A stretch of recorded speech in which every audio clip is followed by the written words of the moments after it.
Hi everyone, I'm Shelly from There's No Place Like Home at redheadmommade.wordpress.com. Today I just wanted to talk to you a little bit about something that I have alluded to here and there, but I have never really dedicated an entire video to it. But it's something that it's important enough that I think that we should discuss today. And that is this: compulsory schooling is unpaid labor.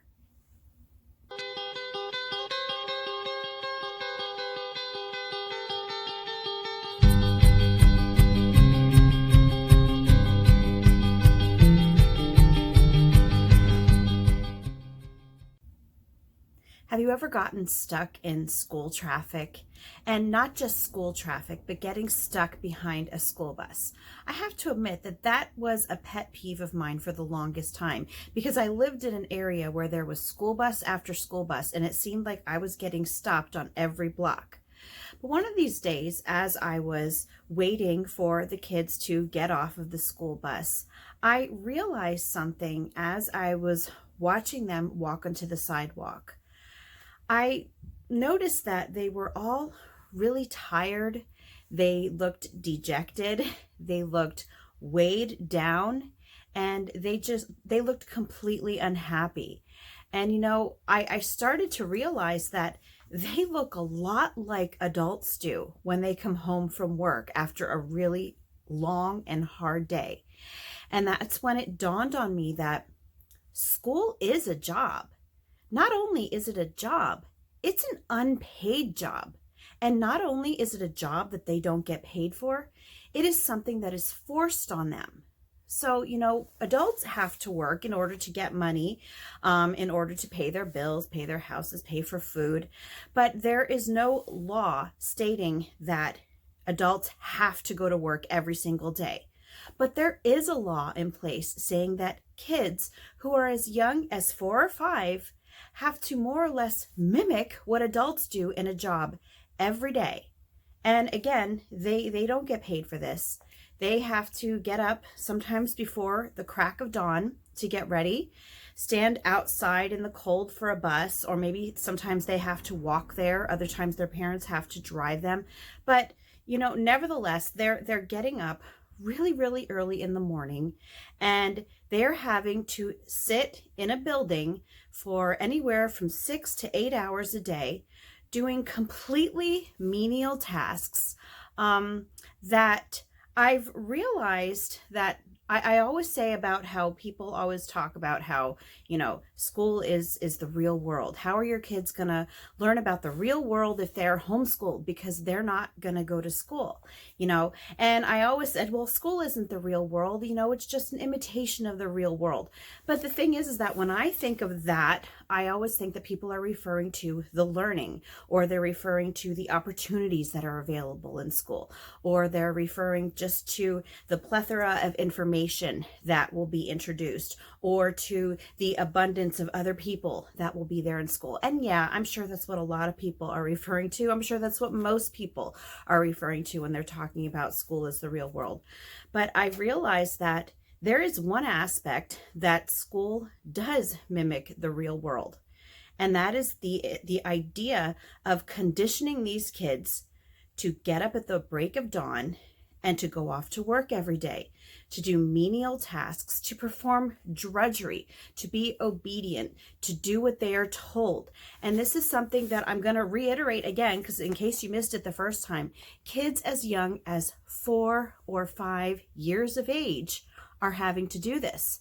And I mentioned before that the compulsory school age is getting younger and younger. In PA, it used to be 8, now it's down to 6. Who knows how long it'll take before the compulsory school age is 4. But there's no denying the fact that what kids are doing in school all day long does look like what an adult job would look like. And the thing is that they are being trained for the workforce. And so what happens when an adult gets trained for their job? It's called on-the-job training, and they get paid for it. But kids who are in school every day, they have to be there, and they are stuck every single day for up to 8 hours a day, sometimes longer. And this is for 13 years of their lives. And then after they are done at school all day, they then have to bring their workload home with them.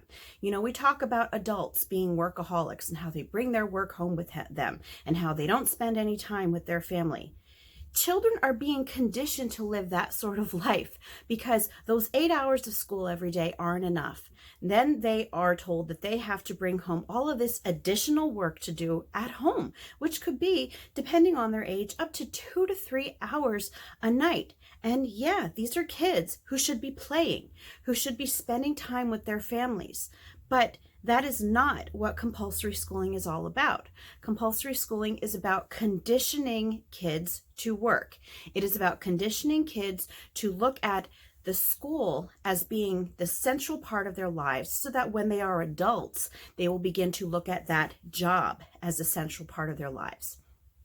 And when I say that that school is mimicking jobs for children, I'm not talking about, career jobs that adults love to do every day, jobs that adults are able to accomplish by following their interests.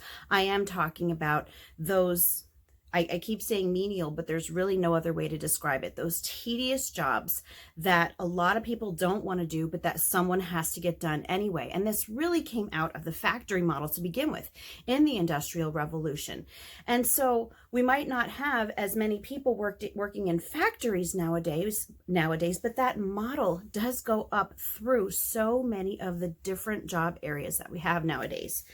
And, I've noticed that nowadays, it's even worse than it was, say, 10 years ago with training kids for the workforce.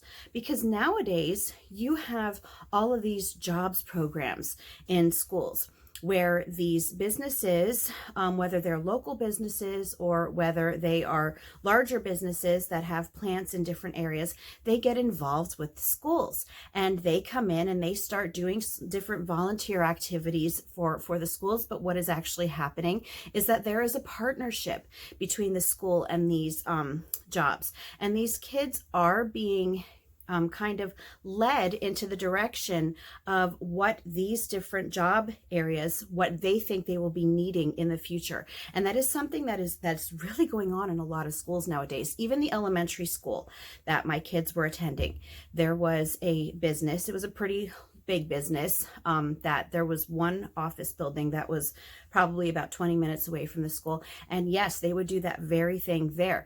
They would come in and they would talk to the kids. They would tell them about their jobs.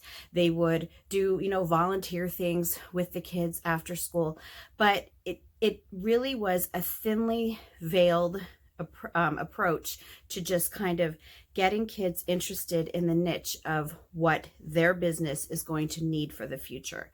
And so I think that a lot of parents, a lot of adults miss that when it comes to kids, when it comes to 5 and 6-year-old kids going to school every day.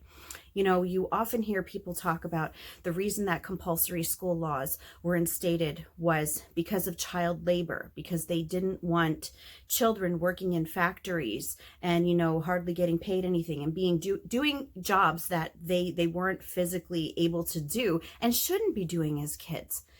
But what ended up happening? So these kids got moved out of these jobs that they were getting paid for, however little it was, and they were moved into the schools, which are still jobs, except now they don't get paid for it, and they are forced to do it under the law.